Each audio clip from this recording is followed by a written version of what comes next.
জলে দাঁড়িয়ে হরিপদ। হরিপদ হাতের শিকটা দিয়ে কি যেন খুঁজছে।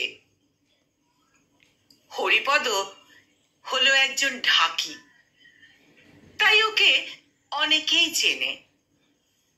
মাঝে মাঝে হরিপদ চিৎকার করছে, দুর্গা দুর্গা বলে। রিলিফের নৌকার লগি ঠেলে হরিপদর কাছে গেলাম।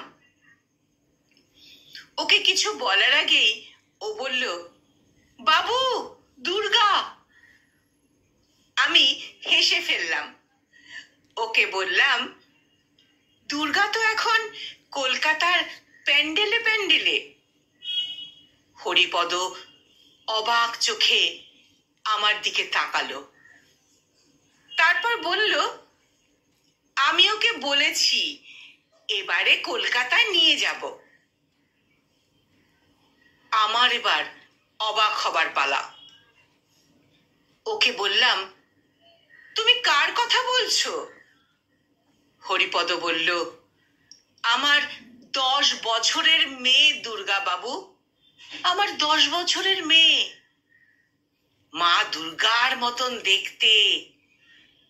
ষষ্ঠীতে ওর জন্ম, তাই ওর নাম রেখেছি দুর্গা। ওর কলকাতার দুর্গা দেখার বড়ই স্বাদ। ওকে নিয়েই যেতাম কলকাতায়, কিন্তু জলে আমার সব ভেসেছে। ঢাক ভেসেছে, সব ঘর ভেসেছে, দুর্গাও কোথায় ভেসে গেছে।